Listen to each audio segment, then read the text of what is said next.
Así que los invito, amados hermanos, a abrir sus Biblias, quizás ya están ustedes listitos, en Daniel capítulo 9, versículo 26. Vamos a avanzar hoy día bastante porque dice aquí el versículo 26, un punto que ya hemos estado detenidos varias semanas, y después de las 62 semanas se quitará la vida al Mesías, mas no por sí, y el pueblo de un príncipe que ha de venir destruirá la ciudad y el santuario, y su fin será con inundación, y hasta el fin de la guerra durarán las devastaciones.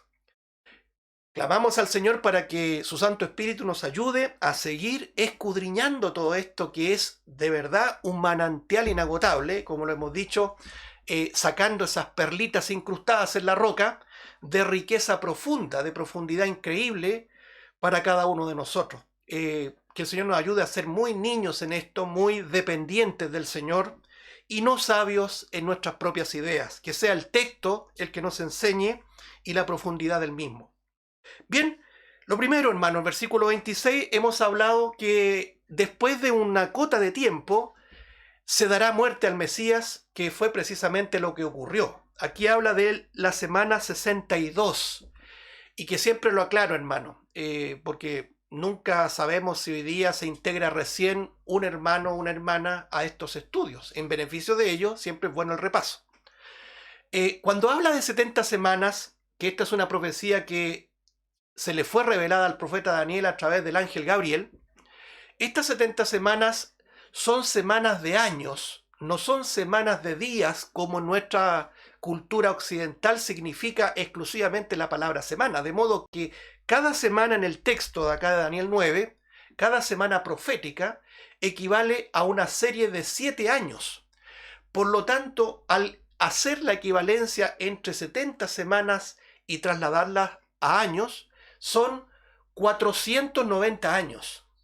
Bien, de esos 490 años o 70 semanas ya se cumplieron, ¿cierto? Ya se cumplieron, no cabe duda, aquí lo dice el versículo 26, se cumplieron 69 semanas, equivalente a 483 años.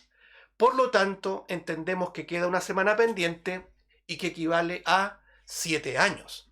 Ahora, ¿por qué razón el versículo 26? Y siempre lo repito para que vaya quedando siempre muy claro esto. ¿Por qué dice semana 62 y no dice semana 69? Eso lo aclara el versículo 25, porque del total de las 69 semanas, el Espíritu Santo quiso claramente separar estos dos bloques muy importantes. Primero, dice el versículo 25, 7 semanas respecto a la reconstrucción del muro de la plaza, ¿cierto?, de la ciudad, en manos de Nehemías. Ya hablamos bastante sobre Nehemías, con un estudio incluso del libro de Nehemías, los primeros capítulos, donde el Señor lo usó, ¿cierto?, providencialmente para salir de Persia, ir hasta Judá y reconstruir los muros, la plaza, la ciudad. Entonces el Espíritu Santo, a través del ángel Gabriel, le revela a Daniel este bloque de 7 semanas como primer bloque, pero después dice renglón seguido, habla también de 62 semanas que tiene que ver con la proyección hacia el Mesías príncipe, una clara referencia a la venida de nuestro Señor Jesucristo, y en lo particular cuando Él entra triunfante, ¿no es cierto?, la entrada triunfal que se conoce ahí en Jerusalén, cumpliendo además la profecía de Zacarías capítulo 9, verso 9, cuando Él entraría humilde, revestido en humillación, montando un pollino hijo de asna, que también lo vimos en comparación, en una correlación con Mateo capítulo 21. Entonces hay dos bloques, 7 semanas de Nehemías en la reconstrucción de la ciudad de Jerusalén y 62 semanas respecto al Mesías príncipe, que en total hace las 69 semanas ya cumplidas. Bien, el versículo 26 dice que después de este conjunto de semanas, en este caso la semana 69 en su conjunto, dice que se quitará la vida al Mesías.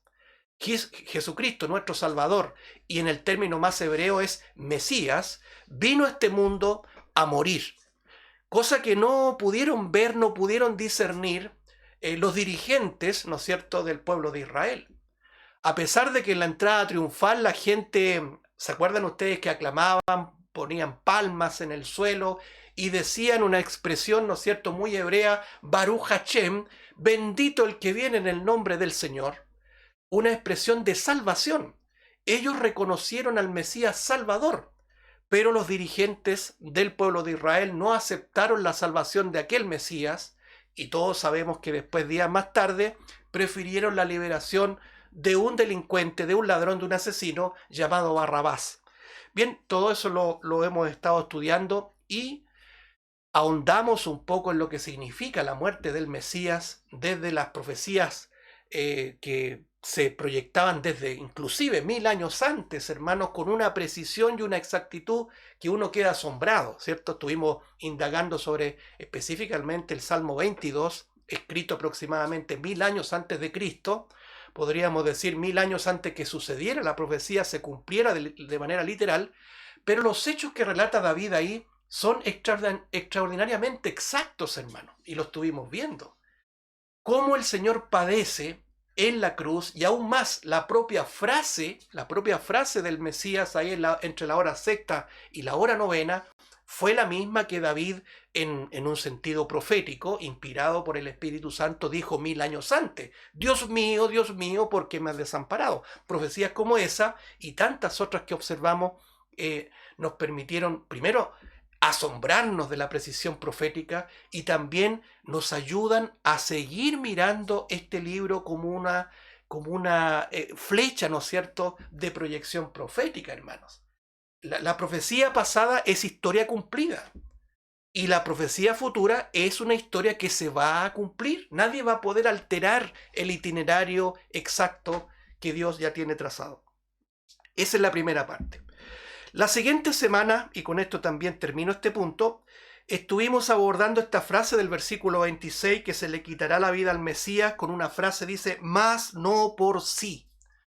Una frase que, como lo he dicho, en el español quizás no nos dice mucho, pero tiene relación precisamente con el vaciamiento de nuestro Señor. Es decir, Cristo se vació, murió solo, sin honor, en la cruz. Es como que alguien pudiera juzgar, no consiguió nada con la muerte en la cruz. Nosotros bien sabemos, hermanos, y damos glorias a Dios por eso. Por ejemplo, Colosenses capítulo 2, tremendo pasaje también ahí, que dice que Él, ¿no es cierto?, venció la muerte, venció a Satanás, los expuso ahí a todas las potestades diabólicas, las expuso públicamente, triunfando sobre ellos, dice Pablo, en la cruz. Mientras la multitud meneaba la cabeza, como decía el Salmo 22, estiraban la boca en un sentido de desprecio, de subestimación, para denostar y vituperar la imagen y la enseñanza de nuestro Señor Jesucristo. Ahí en la cruz lo miraban, lo despreciaban. Para ellos era una derrota, era una ridiculez lo que estaba pasando. Pero para nosotros es el triunfo, es el Mesías triunfador, muriendo en la cruz por su pueblo, para perdón de nuestros pecados, amados hermanos. Tremendo, ¿cierto? Ahora, ciertamente este no por sí revela que el Señor no obtuvo lo que Él se merecía, el honor, la gloria, el reconocimiento de su pueblo. Pero no nos debemos a nosotros sorprender, porque este es un plan soberano de Dios. Él no fracasó en la cruz. Yo me acuerdo hace unos años atrás, Francisco, el Papa Francisco me refiero, ¿cierto?, Bergoglio, dijo en uno de sus discursos, la cruz es el fracaso de Dios, el fracaso de la cruz. Bueno, ahí nosotros vemos un hombre natural viendo las escrituras en un sentido natural. Por más investidura religiosa que tenga, él no tiene vida espiritual, no puede discernir el evangelio. De algún modo, hermanos, podemos entender que toda esa gente que estaba ahí cuando Cristo estaba crucificado en la cima del Gólgota, no podía entender absolutamente nada. No podían ver que el que estaba muriendo era el Mesías, que triunfaba sobre la muerte, sobre el pecado y sobre aquel que tenía el imperio de la muerte. Mas esa figura de la cruz es una muerte, mas no por sí, para el mundo, sin honor y en una absoluta soledad. Estuvimos viendo, hermanos, lo que significa el ministerio del vaciamiento de Jesús. Ya lo terminamos la semana pasada, donde Cristo se despoja, ¿no es cierto? Ahí está la palabra kenosis, según Filipenses 2:7. Se despoja a sí mismo, se vacía, no dejó de ser Dios, pero se hizo 100% hombre, se humilló a sí mismo y haciéndose obediente hasta la muerte y muerte de cruz. Estuvimos viendo pasajes sobre eso, sobre la extremada obediencia de nuestro Salvador. Aunque era hijo, aprendió a obedecer. Eso es parte de su vaciamiento.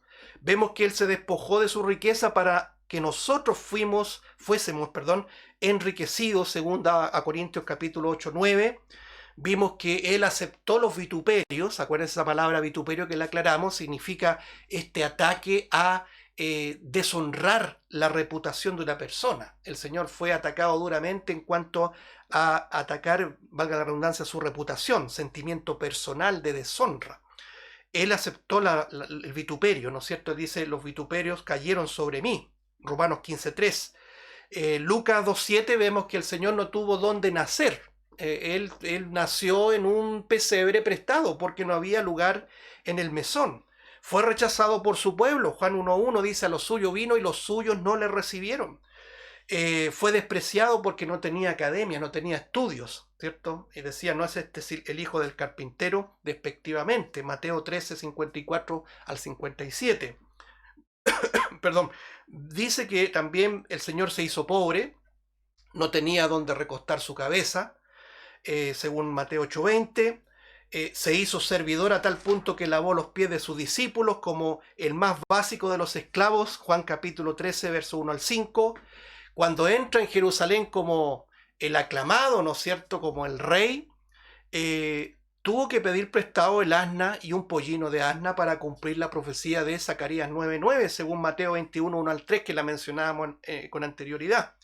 Y también vimos que para celebrar la última Pascua, lo que se conoce también para nosotros como la última cena, también tuvo que ir a un lugar, un aposento prestado, ¿ya? Como lo veíamos ahí en Mateo 26, 17 al 19, y en su muerte, sin duda, su muerte también tenía el mismo sello. El Rey de Reyes, el dueño de todas las cosas, no tenía dónde tener una sepultura, y fue José de Arimatea, un discípulo de Jesús, aún siendo miembro del Sanedrín. No cabe duda que creyó al Señor Jesús y tuvo el privilegio de tomar su cuerpo en una sábana y lo llevó a esta sepultura. En una tumba prestada estuvo nuestro Señor. De esa manera resumíamos, hermanos, y estudiábamos en detalle lo que significa esta expresión que dice aquí en Daniel 9, mas no por sí, un vaciamiento voluntario, un anonadamiento voluntario por amor, incomprensible, inconmensurable, por salvar a su pueblo, por salvar a los escogidos de Israel y también a su iglesia. Muy bien, amados hermanos. Ahora vamos a pasar al siguiente pasaje de el versículo 26 que dice así, hermanos. Daniel 9:26, segunda parte.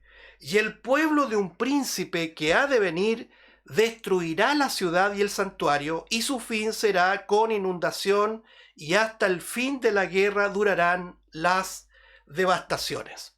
Muy bien, lo primero que tenemos que comentar, es muy importante decir que en su primera venida, nuestro Señor Jesucristo, en la primera venida del Mesías, no establece su reino, ¿ya? Eso es como primer comentario, hermanos. De hecho, tiene consonancia con esa expresión que Él murió, mas no por sí. No inauguró el reino prometido a Israel, como muchos ciertamente dicen hoy día. Si esto es algo muy sintomático, hermanos, verlo. Nosotros vemos grandes iglesias, prominentes predicadores que dicen que Cristo estableció el reino con su muerte y con su resurrección, es decir, en su primera venida. Lo que no tiene consonancia con las profecías bíblicas, no tiene coherencia con el libro de Apocalipsis. Y usted dirá, pero ¿cómo ellos logran compatibilizar tantas profecías bíblicas en el Antiguo Testamento que hablan de un reino mesiánico, corporal, literal, ¿no es cierto?, presencial de Cristo aquí en la tierra, y el libro de Apocalipsis que también lo ratifica? Bueno, ya lo dijimos una vez cuando partimos de estos estudios, hermanos, el gran problema que distancia la posición yo diría diametralmente opuesta con muchos hermanos, no voy a decir que no son hermanos, de ninguna forma, pero tiene una profecía muy apegada a la alegoría, una interpretación bíblica alegórica. Hemos dicho que la alegoría, a menos que la Biblia revele una alegoría y más interprete a sí misma una alegoría, nosotros no tenemos la autorización para alegorizar. Muy brevemente para poner un ejemplo, pero hay muchos casos en la Biblia que han sido alegorizados, como por ejemplo el mismo caso de la reconstrucción del muro. El muro de Jerusalén, la obra de Nehemías, no es un asunto alegórico, es un asunto literal que tiene implicaciones literales. Jerusalén fue restaurada, pero muchos la alegorizan para decir que eso significa, comillas, eso es peligroso, significa todo esto que el Señor construye tus muros y tú estás de alguna manera con la demanda a reconstruir tus muros. Entonces, suena bonito, suena profundo. ¿Quién no quisiera manifestarse profundo en las predicaciones, no es cierto? Pero nosotros no tenemos que decir lo que creemos que dice. Tenemos que ser fieles al texto. Y así también, hermanos, muchos otros pasajes que no son alegóricos, no estamos autorizados a alegorizar, sino que a decir lo que dice el texto. Entonces, claro, me podría explayar en esto, pero no es nuestro interés ahora. Lo que quiero resumir es que muchos creen, ¿no es cierto?, que Cristo cumplió las 70 semanas, cumplió todas las profecías, hermano. No hay profecías pendientes ahora. Imagínense la envergadura de las declaraciones de personas muy de renombre, muy conocidas en la actualidad.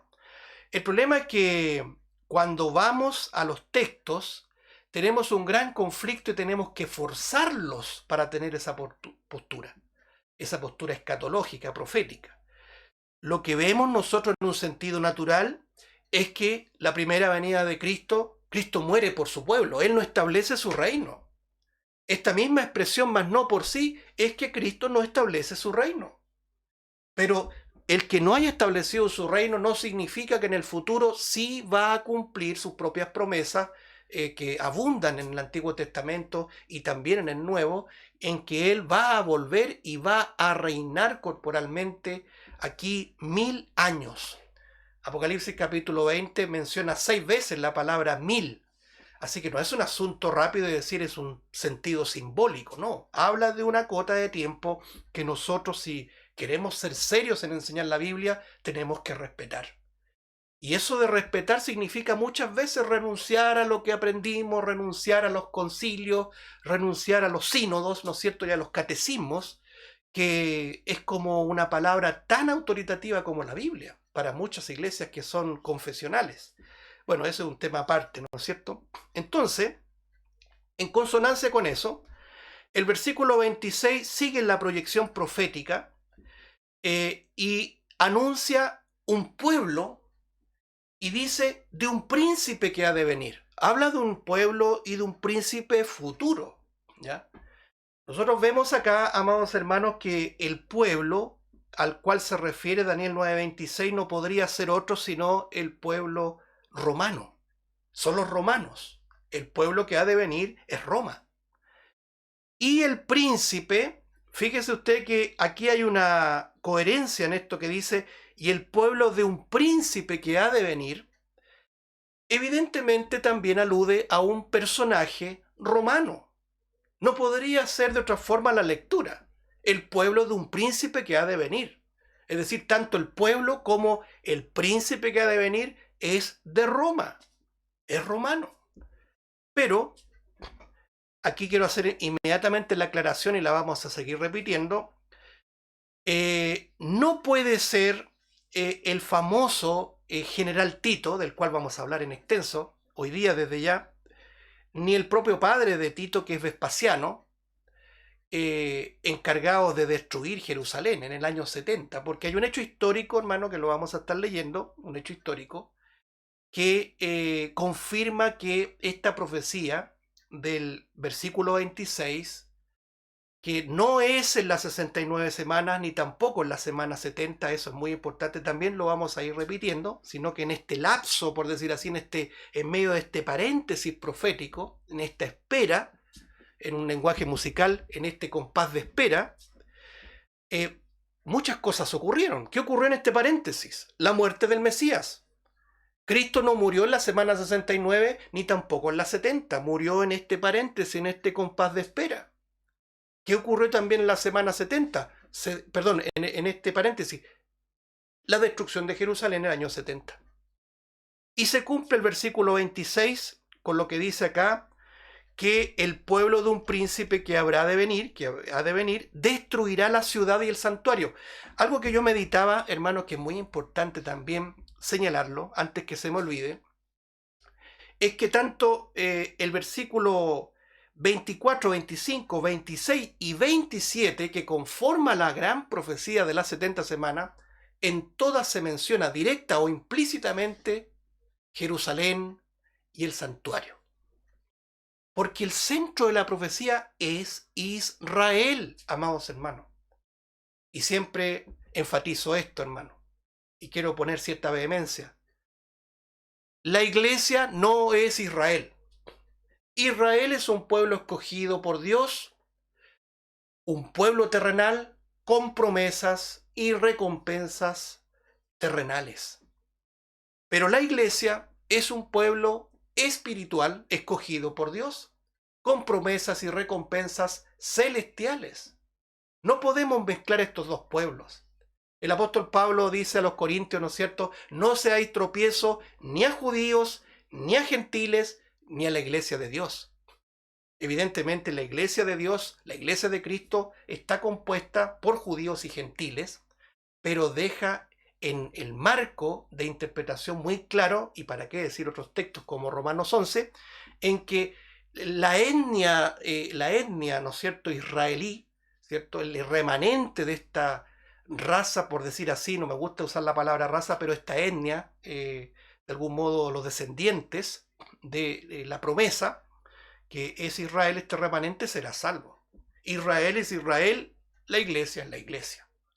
Por lo tanto, aquí, nuevamente en el versículo 26, asoma implícitamente la ciudad y el santuario. ¿A qué se referirá con la ciudad y el santuario? No cabe duda, es Jerusalén, es el templo de Jerusalén. Por lo tanto, observar Israel, observar lo que ha pasado, observar lo que pasa hoy día y observar las profecías de lo que pasará, nos permite entender, comprender los tiempos. Alguien dijo acertadamente, hermanos, que Israel es el minutero de Dios, es el cronómetro. Mirando a Israel, mirando las profecías, entendemos los tiempos. Pero dicho muy de paso, todos los que han querido desarraigar o eliminar a Israel, eliminarlo del plano profético, se pierden en la noche. Porque hay una incoherencia de entender los tiempos, de entender lo que vivimos y lo que vendrá. Por eso es que hay tanta incertidumbre con lo que estamos viviendo hoy día, porque si muchos dicen que estamos viviendo el reino de Dios, ¿qué es esto que estamos viviendo ahora, hermanos? ¿Qué explicación dan a sus feligreses que tenga coherencia con sus propias confesiones, ¿no es cierto?, doctrinales? ¿Dónde está el reino de Dios? Un reino de paz, de justicia, de equidad, de sanidad a las naciones, donde no hay lugar para las guerras, etcétera, etcétera. Evidentemente, hermanos, se desmoronan tales ideas. Entonces, lo primero que quiero subrayar, hermanos, cuando habla del pueblo que ha de venir, no cabe duda es el pueblo romano. Y el príncipe no se refiere a un hombre particular que ocurrió en la historia ya pasada, sino que es una proyección hacia un personaje que asomará en el escenario mundial, que se llama, entre otros nombres, el anticristo, del cual vamos a tener que hablar en el marco de estos estudios, hermano. Entonces, lo primero que quiero mencionar es la destrucción de la ciudad y del templo, ¿ya? Aquí nosotros vemos que se refiere a la destrucción de la ciudad y el santuario, ¿ya? Tanto la ciudad como el santuario tienen una connotación, una importancia enorme, ¿ya? Cuando veíamos en el capítulo 9, versículo 25 de Daniel, vimos que Nehemías sale a reconstruir la ciudad, a reconstruir los muros. Y comentamos, no sé si usted se recuerda, una salida anterior en manos de Edras y Zorobabel, por ejemplo, salieron cuando Ciro, el persa también, permitió la salida de ellos, no para reconstruir la ciudad ni los muros, sino para reconstruir el santuario. Dos aspectos muy trascendentales en la vida de Israel, la ciudad y el santuario. Y la profecía de Daniel 9:26 dice que este pueblo destruirá la ciudad y el santuario. Bien, vamos a observar algunos pasajes, amados hermanos. Veamos acá lo que dice en Mateo capítulo 24. Vamos a escudriñar un poco acá en Mateo 24, por favor, versículo 1 al 2. Los invito entonces a mover las Biblias ahí en sus casas. En Mateo capítulo 24 vamos a dar lectura al versículo 1 y 2.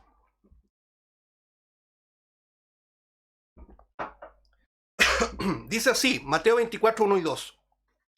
Cuando Jesús salió del templo y se iba, se acercaron sus discípulos para mostrarle los edificios del templo. Respondiendo él, les dijo, ¿veis todo esto? De cierto os digo que no quedará aquí piedra sobre piedra que no sea derribada. Esto lo cotejamos con Marcos 13, 1 al 2 o Lucas 21, 5 al 6. Dice exactamente lo mismo. Hay un elemento que quiero considerar, amados hermanos. Los discípulos le llevan al Señor Jesucristo a mostrar los edificios del templo. No cabe duda, hermanos, la gloria de Israel, o para ser más equilibrado en el comentario, parte de la gloria de Israel es precisamente la gloria del templo. No se concibe el reino de Israel sin el templo.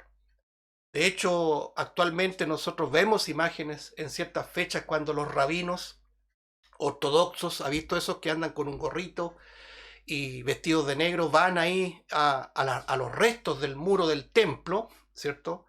Y oran, rezan, endechan, lamentan la destrucción del templo, del santuario. Porque para el judío, y cuanto más para el judío religioso, el templo es la gloria de Israel.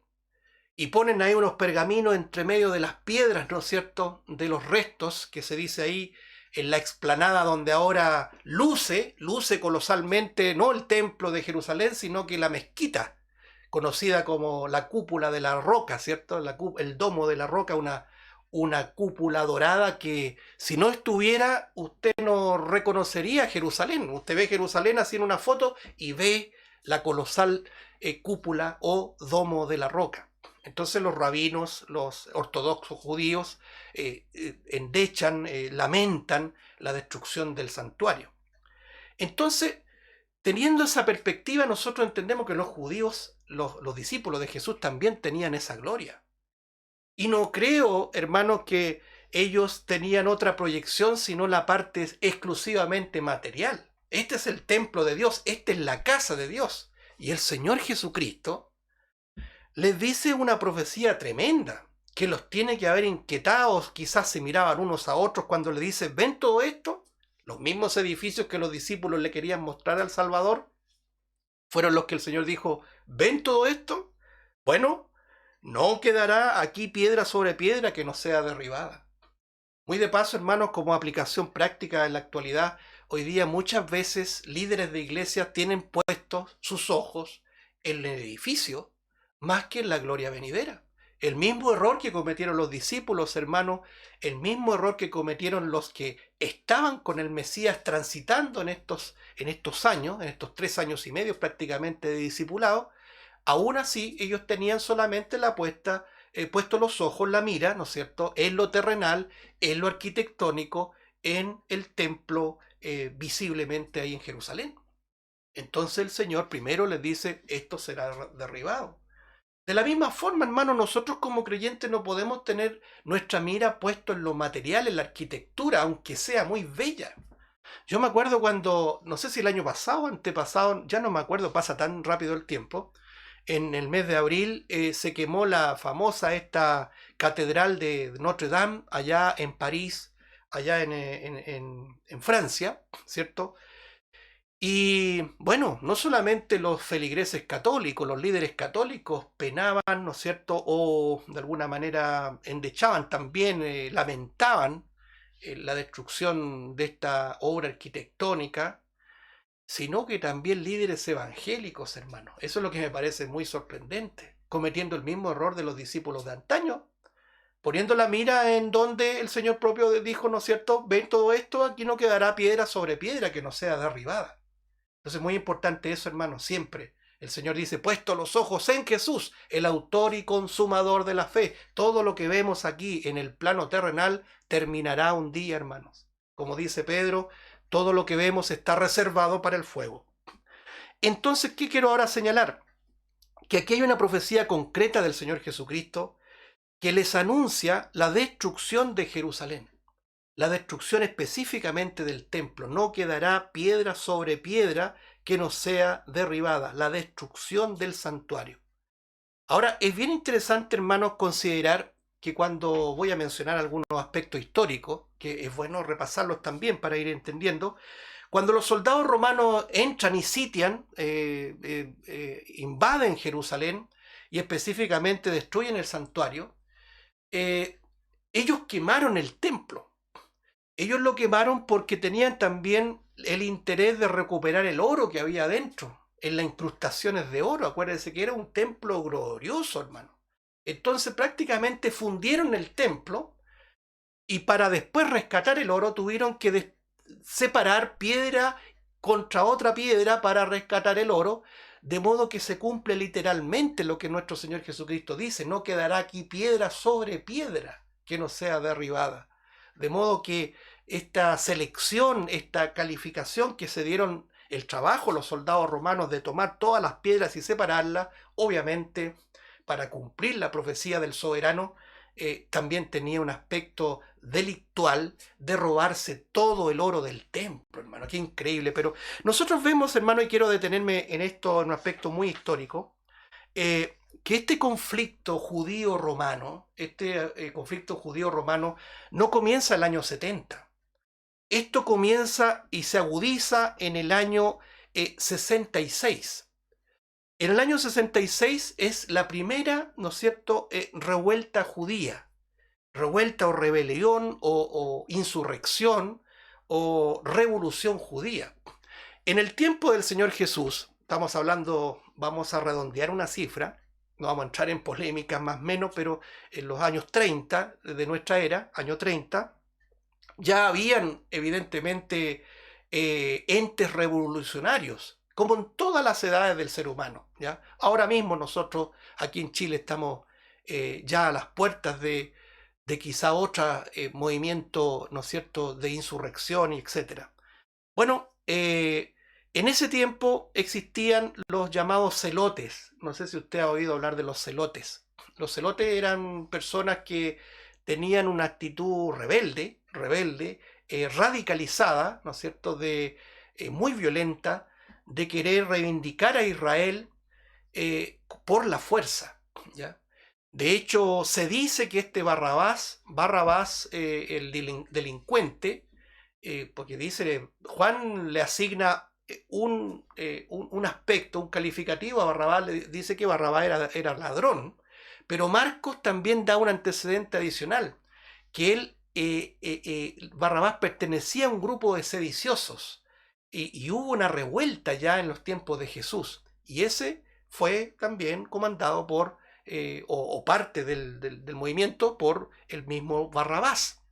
Entonces, tenemos también dentro de los discípulos de Jesús a un tal Simón, y dice Simón el celote, es decir, revolucionarios que abandonaron su lucha, ¿cierto? Por más justa que se pretenda presentar, es una lucha infructuosa, hermanos, ¿ya?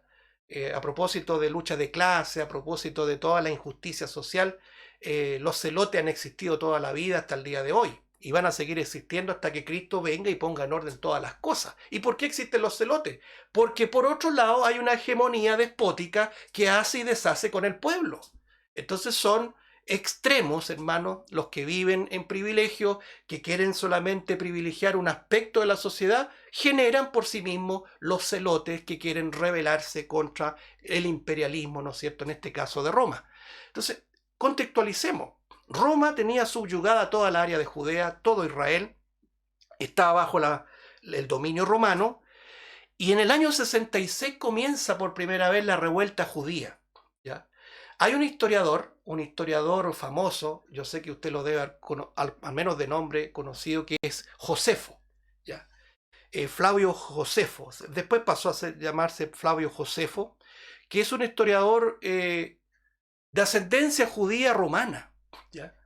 Y muchos historiadores judíos lo consideran un traidor, un desertor, porque si bien él comenzó a participar en estas revueltas, disculpen hermanos, permítanme este marco histórico, pero es importante para entender la destrucción de Jerusalén, ¿ya? Alta paciencia, por favor. Entonces, ¿qué es lo que pasa? Que este Flavio Josefo combatió contra los romanos, participó de las revueltas judías, pero en el año, creo, 67, desertó de las filas de los patriotas, por decirlo así, ¿no es cierto?, los nacionalistas judíos, y se pasó al bando romano, hermano. Es increíble, pero este Flavio tiene luces y sombras también, así como existía un general, no sé si usted se recuerda, un general que siendo estadounidense, en medio del conflicto se pasa al bando inglés, abandonando la guerra de la independencia. Bueno, traidores han habido siempre y lo van a seguir habiendo, hermano, así que no nos sorprendamos. Flavio Josefo es un gran historiador. Documentos de Flavio Josefo se consideran los más importantes de toda la historia de Israel, el ministerio de Cristo, documentos muy importantes. Yo tengo el privilegio de tener aquí un libro de Flavio Josefo que me lo regaló un sobrino muy querido, y ahí también estuve revisando aquello, pero algunos lo consideran como un desertor. ¿Por qué comento esto? Porque precisamente Flavio Josefo es el que escribió la guerra judía, la guerra de los judíos. Un lapso que va del año 66 al año 73. Cosas que nosotros no sabemos porque en un marco secular histórico, pero que es importante para entender el contexto de todo esto. Hubo básicamente en la historia judía, desde la era cristiana, ¿no es cierto?, desde el año 66 de la era cristiana hasta el año 135 después de Cristo, ¿no es cierto?, del año 66 al 135, hubo 3 guerras y revueltas judías. La última, sin duda, que fue la más connotada en el aspecto bíblico, básicamente, posterior a la destrucción de Jerusalén, que fue la destrucción de Masada. No sé si usted ha oído hablar de Masada, que fue la última de las fortalezas judías, la rebelión y la resistencia judía, en donde Tito, ¿no es cierto?, arrasó también ahí, y definitivamente muchos se suicidaron, inclusive, dice la historia. Ahora, el contexto de esta rebelión, hermanos, para comprender un poco en el marco histórico solamente, parte por 2 causas, hermanos. Primero, con algo que ya hemos comentado, el antisemitismo arraigado en las personas, los que colindan Israel, que lo vemos el mismo día de hoy, hermanos. Israel está rodeado de antisemitas. Y yo me pregunto, si hay tanto antisemitismo, tanto odio a Israel, ¿por qué de una vez por todas no han destruido a Israel? Bueno, porque Israel es el pueblo de Dios. Algún escéptico dirá, no, usted está equivocado, es porque Israel es protegido por los Estados Unidos. Bueno, Dios soberano hace lo que quiere para proteger a su pueblo. No, nunca olvidemos eso, hermano. Dios usa hasta cuervos para alimentar a sus profetas. Así lo hizo con Elías, ¿se acuerda? Pero el fondo, ¿cuál es? Israel es el pueblo de Dios.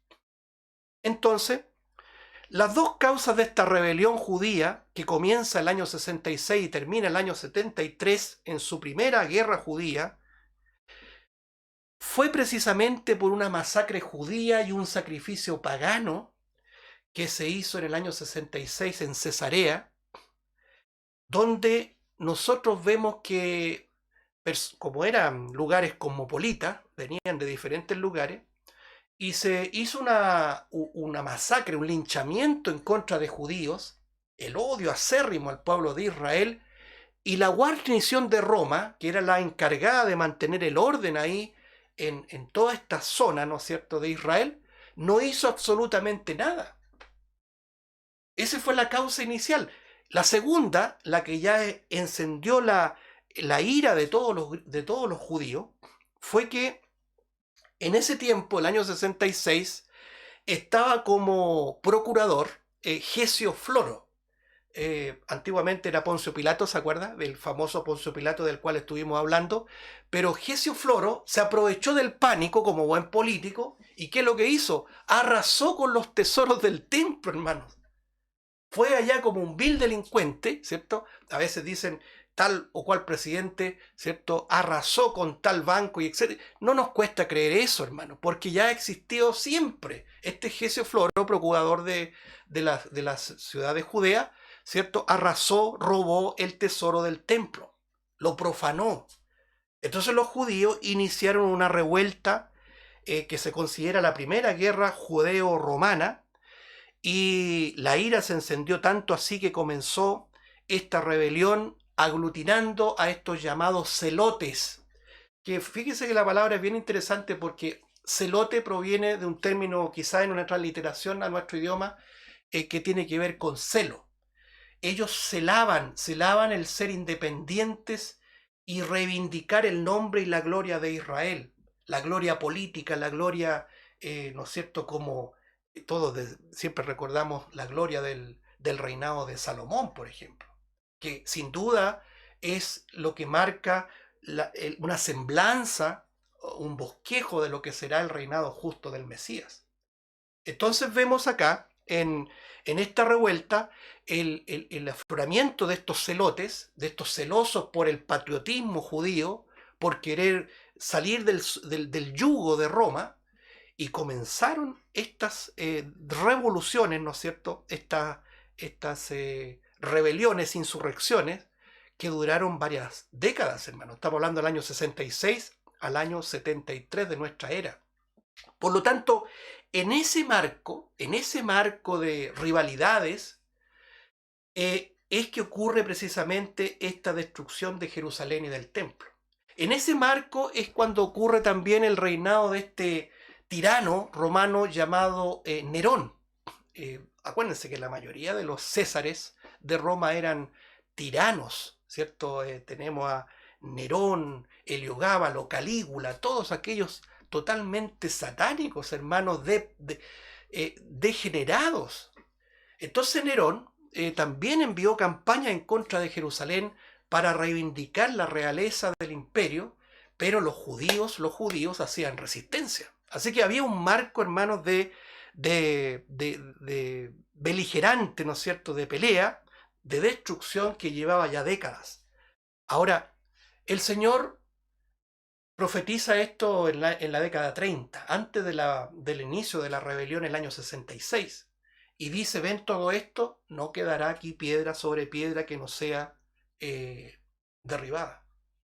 Entonces, en este itinerario profético, en esta agenda profética, nuestro Señor Jesucristo entrega una profecía que se cumple literalmente, y se cumple en manos de un pueblo, como lo dice Daniel, que ha de venir, de un príncipe que ha de venir, y ese pueblo se llama Roma, el Imperio Romano. Entonces, posterior a Nerón, tiempo después, llegó a ser emperador un tal Vespasiano, cuyo hijo era el famoso general Tito que siempre mencionamos nosotros. Y este Vespasiano, para poner orden en Judea, envía a su hijo Tito a Alejandría, que era una región africana, para lograr rescatar algunas legiones romanas y poder después aproximarse a Judea para poner orden. Entonces ese es el contexto. Tito venía de África para saltar después a la tierra de Israel, a Judea, y en el año 70 el general Tito llega para asesinar, ¿cierto?, para matar, para sitiar a Jerusalén, y se cumple no solamente la destrucción de Jerusalén como tal, sino que también la destrucción del templo. Nunca olvidemos, hermanos, que el saldo, por decirlo así, la factura, en un término más claro, por decirlo, eh, de esta destrucción de Jerusalén, yo la apunté acá, según también lo leo en las crónicas de Josefo y en la historia secular. Destrucción, hambre, dice que había personas ricas que daban todo por un pedazo de pan, hermanos. La gente se comía entre sí. Había una cosa pero terrible, una hambruna. Uno cuando no conoce este marco no se da cuenta que son décadas de rebelión. Entonces había hambre, había saqueos. Imagínense, uno dice, ¿de dónde salió? Nosotros lo vivimos hace poco, ¿no es cierto? El año pasado, en octubre, los saqueos. Y uno dice, esto es de Chile, de los marginales, ¿no? Si esto es mundial, hermanos. Donde hay caos, hay saqueo, hay abusos. Dice que los soldados también abusaban de las mujeres, las mataban, las violaban, había tortura, había masacre, había esclavitud, un tiempo de sufrimiento. Eso es el saldo de lo que significa, hermanos, la destrucción de Jerusalén en este marco histórico.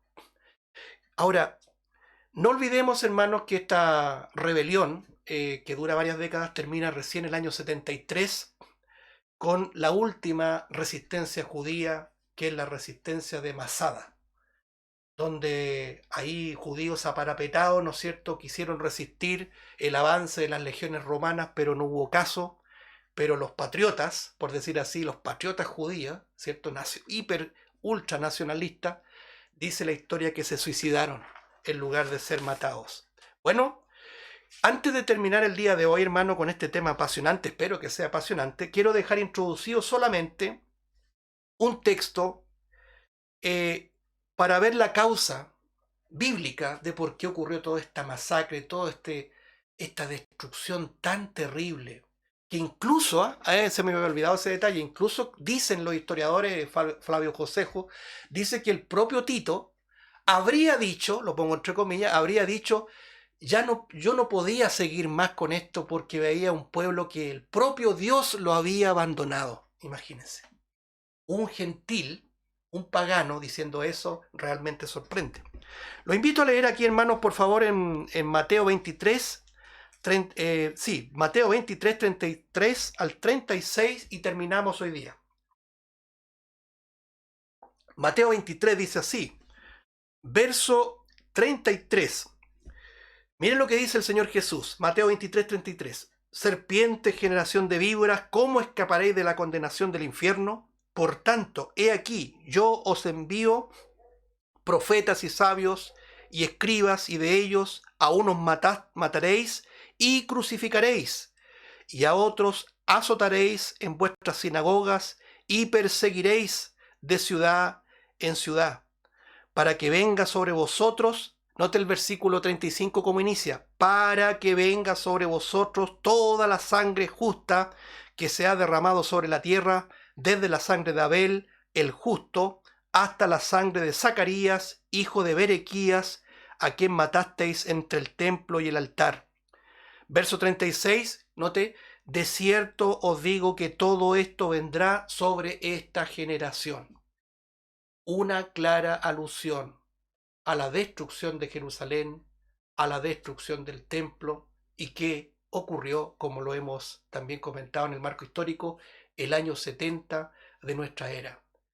El castigo de Dios para con su pueblo, porque Dios dice, Dios al que ama disciplina. Dios no desechó a Israel, pero sí lo ha castigado duramente por todo lo que ha cometido en su propia tosudez y rebeldía. El pago, la retribución, la disciplina, el castigo de Dios fue la destrucción de lo que ellos más amaban, de lo que ellos más ponían en alto, como la propia gloria de su templo.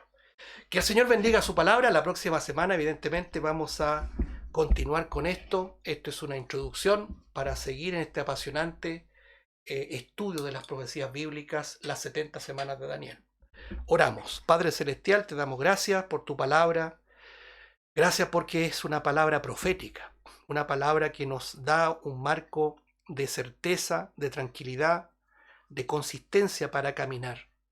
Gracias, Padre, porque tu palabra no es una palabra escrita por un hombre meramente, sino que hombres inspirados, soplados por tu aliento, por tu voluntad. Ellos no escribieron por su propia cuenta, sino que hablaron todo lo que tú les dijiste que escribieran. Gracias, Padre, por poner en nosotros también esa confianza en tu palabra, porque realmente no la tendríamos si tú no hubieses hecho una nueva criatura de nosotros. Creemos que la Biblia es tu palabra y es tu palabra infalible. Te rogamos que tu Santo Espíritu nos ayude a reverenciarla y a seguir leyéndola y cuanto más a ponerla por obra, Señor. Oramos por todos nuestros hermanos. Una vez más elevamos el clamor por esta joven hermana en Cristo, Lisette Figueroa, prima de nuestro hermano Edgardo, para que tú tengas misericordia y tú te apiades de ella y de su familia en esta dura enfermedad que se le ha diagnosticado, pero que creemos, Padre Santo, que tú tienes la última palabra siempre. Confiamos en eso. Extiende tu misericordia, Señor. Oramos por todos nuestros amados hermanos y te damos gracias por esta reunión en el nombre del Señor Jesús. Amén.